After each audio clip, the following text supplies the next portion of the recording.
নমস্কার বন্ধুরা, নতুন একটি রুই মাছের রেসিপি নিয়ে হাজির হলাম।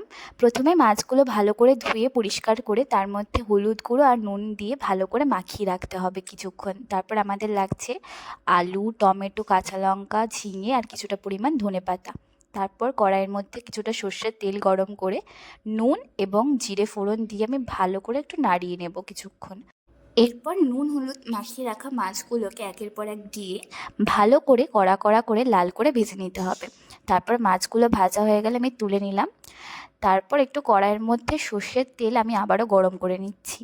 তারপর একটা বাটির মধ্যে কিছুটা পরিমাণ ধনে গুঁড়ো, তারপর জিরে গুঁড়ো, তারপরে হলুদ গুঁড়ো আর সামান্য লঙ্কার গুঁড়ো দিয়ে আমি একটুখানি নুন অ্যাড করছি, এখানে স্বাদ মতো নুন দিয়ে নিলাম।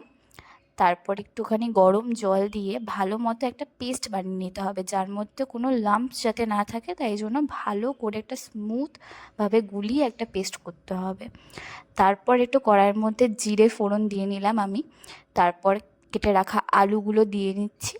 ভালো করে আলুগুলো দিয়ে দেওয়ার পর একটুখানি লাল লাল করে ভেজে নিতে হবে। আলুগুলো প্রায় ভাজা হতে হতে একটুখানি আমি ঝিঙেগুলো দিয়ে দিলাম। ঝিঙেগুলো আলুর সঙ্গে ভালো করে ভেজে নিতে হবে। তারপর কেটে রাখা টমেটো, কাঁচা লঙ্কাগুলো আমরা দিয়ে নেব। ধনেপাতাটা এখন লাগবে না, পরে লাগবে। তো তারপর সবজিগুলোকে ভালো করে ভেজে নিতে হবে। তারপর যে পেস্টটা বানিয়ে রেখেছিলাম সেই পেস্টটা অ্যাড করে তার মধ্যে বাটি ধোয়া জলটা আমরা দিয়ে নেব। তারপর একটু ভালো করে নাড়িয়ে চাড়িয়ে তেল আসা অবধি আমরা একটু অপেক্ষা করব। তারপরে তেল আসার পর একটু গরম জল আমি এখানে দিয়ে নিলাম। দিয়ে ভালো করে নাড়ানোর পর একটা বয়েল আসা অবধি আমাদের কিছুক্ষণ অপেক্ষা করতে হবে। একটা বয়েল চলে এসছে। তারপর তারপর মাছগুলো দিয়ে একটা বয়েল আসা অবধি কিন্তু আমাদেরকে ওয়েট করতে হবে, যাতে ভালো করে মাছগুলো ফুটে যায় ঝোলের সঙ্গে।